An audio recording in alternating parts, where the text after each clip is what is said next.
Propriedades coligativas. Primeira expressão, a explicação sobre pressão de vapor, conceito, né? Vocês visualizam na tela um recipiente, né, com um volume sem H2O líquida e um volume com água, a superfície da água. Recipiente fechado com água a mais ou menos uma temperatura constante de 20 graus. Né?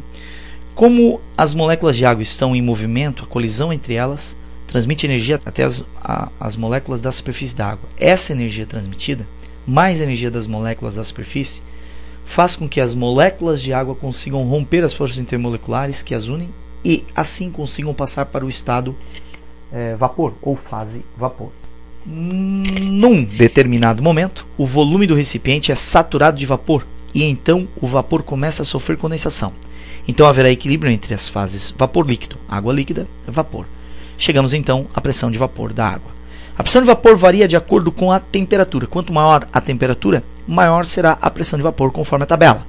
Temperatura em graus Celsius, pressão de vapor em milímetros de mercúrio. 0 grau 4,6, 20 graus a pressão de 17,5, 30 graus 31,8 a pressão de vapor, 40 graus 55,3 a pressão de vapor e 100 graus 760 milímetros de mercúrio a pressão de vapor. Quando a pressão de vapor da água ficar igual à pressão atmosférica, a água entra em ebulição. Portanto, ao nível do mar, a pressão atmosférica é 760 milímetros de mercúrio, a temperatura de ebulição é 100 graus. No Monte Everest, onde a pressão atmosférica é 244 milímetros de mercúrio, a temperatura de ebulição é igual a 71 graus. Bem, o que estuda a tonometria ou tonoscopia, né? Quando adicionamos à água um soluto não volátil, ocorre uma diminuição no valor da pressão de vapor da solução, né? Água mais soluto. Essa diminuição é devido às partículas do soluto atrapalharem a evaporação das moléculas da água, pois estão ocupando um espaço que era ocupado na superfície do líquido apenas pela água. Veja a ilustração. Moléculas de água vazadas, né, e moléculas de soluto cheias. Então a molécula de água é a molécula de soluto. Então quanto maior a concentração, quanto maior o número de partículas de soluto, né, menor será a pressão de vapor da solução. Já a ebuliometria estuda o aumento na temperatura de ebulição causada pela adição na água pela adição de um soluto não volátil.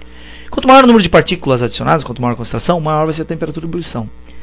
E a criometria estuda a diminuição na temperatura de congelamento causado na água pela adição de um soluto não volátil. Quanto maior o número de partículas, quanto maior a concentração, menor a temperatura de congelamento. Graficamente podemos analisar um aumento na temperatura de ebulição, TE, e a queda na temperatura de congelamento, TC, através dessa visualização que vocês têm aí.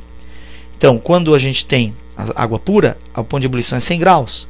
Ponto de congelamento, 0 graus, ao nível do mar, 760 milímetros de mercúrio.